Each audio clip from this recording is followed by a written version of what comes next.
distracted by people passing by, but we're good to go. So just talk to me, only to me. Don't even worry about the camera.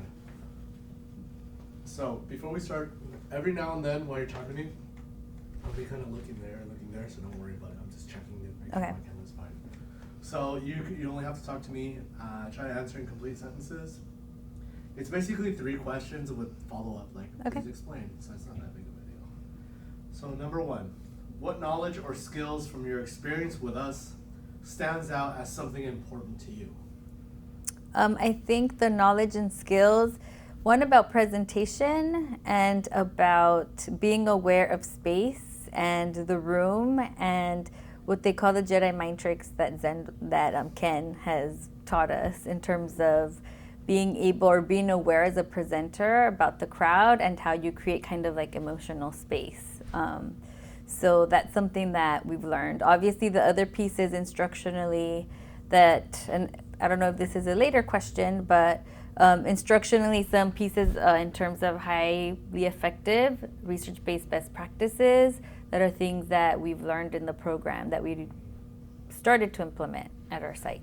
Awesome. And is there anything about that stands out more than others? Well, I think for us, what we've really focused on has been instructionally around the use of the EDI strategies and having our staff select some target EDI strategies to begin with and structuring instructional rounds that although we were giving information about walkthrough and supervision today, we've kind of started doing that last year with instructional rounds. I would see it a bit under the umbrella of that, except for the actual feedback piece to teachers, because we've been doing it as a whole school.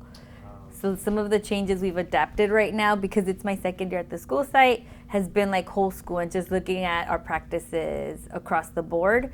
We're going to move into doing the more individual feedback. Gotcha. Okay, number 3. Think about the workshops you've attended with this grant.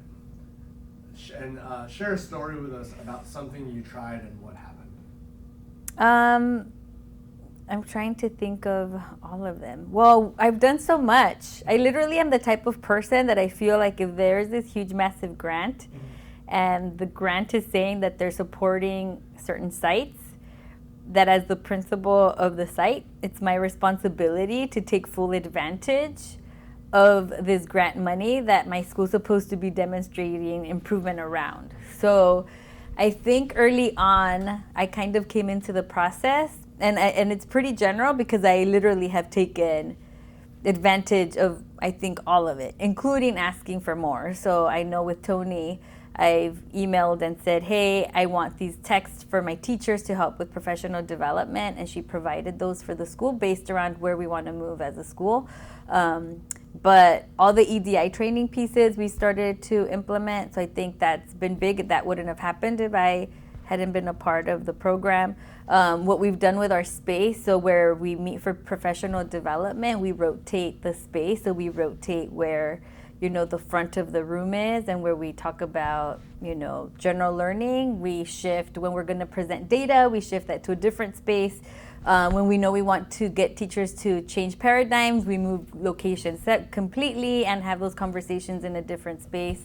So aside from some of the technical pieces, I think the big old adaptive pieces we've done in terms of value systems with staff, using adaptive schools when we engage in activities with teachers and when we put professional development together. So I think that a lot of what I've learned through all of the workshops, I always go back, including today. I always go back and start to think about how we apply some of these to the school. My job being to organize everything in a way that's effective and that will demonstrate growth. So like my job and my leadership team's job is to assimilate everything and kind of create the pathway, because they don't tell you necessarily how to structure it. They give you the information and you need to figure out like the political implications, how you get ownership from staff, like all those pieces. You kind of have to just start building the bricks until you get where you want to go. Awesome. Yeah. Number 4 is kind of like the opposite of that question. What is something that you've learned? What have you learned from us in this program that you thought was interesting and intriguing, but but you haven't tried it yet.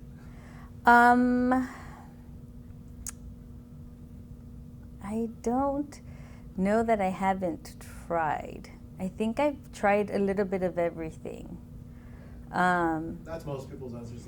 I've been trying a little bit of everything. I think in terms of trying, I think more about full implementation, and that we've tried it all.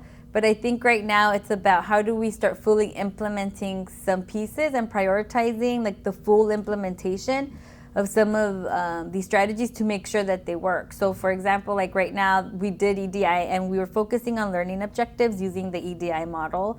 And because we were preparing for WASC, teachers were really doing them in class. As soon as WASC ended, they kind of stopped, which goes into the conversation from today about continued supervision and giving teachers feedback.